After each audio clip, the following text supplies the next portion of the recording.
பிரைமரியா இருக்கக்கூடிய முக்கியமான கீ வேட்பாளர்களுக்கு அகைன்ஸ்டா அவங்க பேர்லயே இருக்கக்கூடிய கேண்டிடேட்ஸை இறக்குறதும், அது போல கேண்டிடேட்ஸ் பெயர் மாற்றம் பண்ணி வைக்கிறதும் வந்து செய்யக்கூடிய ஒரு ஒரு என்ன சொல்றது, ஒரு இரண்டாம் தர அரசியல் ஸ்ட்ராட்டஜி இது. இதை பண்ணுவாங்க. இப்போ இந்த சாதாரண வேட்பாளர்களுக்கே இந்த நிலைமை அப்படின்னா, விஜய் அப்படின்ற பேரு, அதே பேர்ல ஒரு 20-25 பேரை எல்லா கட்சியும், திமுக ஒரு 4 வேட்பாளர், அதிமுக 4 வேட்பாளர்னு இறக்க மாட்டாங்க. என்ன நிச்சயம்? இப்ப நீங்க சொல்றது கடந்த 2024 நாடாளுமன்ற தேர்தலில் ஒரு 6 ஓபிஎஸ் நின்னாங்க. கரெக்ட். ராம்நாட்ல இது ஏன் நடக்குது? என்ன காரணம் அப்படின்னு பாத்தீங்கன்னா, அந்த வாக்கு, அந்த பேருக்கு வரக்கூடிய வாக்கை எப்படியாவது திருடிக்க முடியாதா அப்படின்ற ஒரு குறைச்சு ஒரு ஒரு ஒரு செகண்ட் தரமான ஒரு வேலை. அது எப்படியாவது கொஞ்சம் குறைச்சிட மாட்டோமா அப்படின்றது. அப்போ இது நார்மல் பேருக்கே இருந்ததுன்னா, இது தமிழகம் அறிஞ்ச பெயர், இந்த பெயருக்கு அகைன்ஸ்டா என்ன வேணா நடக்கலாம்.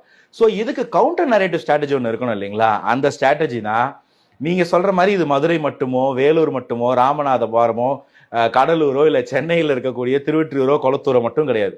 234 தொகுதிகள்லையும் தாவேக்கா வேட்பாளர்கள் தளபதி விஜய் இங்க நிக்கிறாரு, ஜெயிக்கிறாருன்ற மைண்ட் செட்டுக்குள்ள போயிடணும். அவங்களுக்கு கேண்டிடேட் யாரா வேணா இருக்கலாம், ஆனா அவங்க யாருக்கு ஓட்டு போட போறாங்கன்றதுல தெளிவா இருக்கணும். ஓட்டு யாருக்கு? ஓட்டு அவங்க தலைவர் தளபதி விஜய்க்கு. சோ இங்க 234 தொகுதியிலும் வேட்பாளர் விஜய் தான். 234 தொகுதியில் நிக்க போறவங்களுக்கு போட போற ஓட்டும் விஜய்க்கு தான் போகுதுன்ற ஒரு மைண்ட் செட்டும் ஒரு நரேட்டிவ்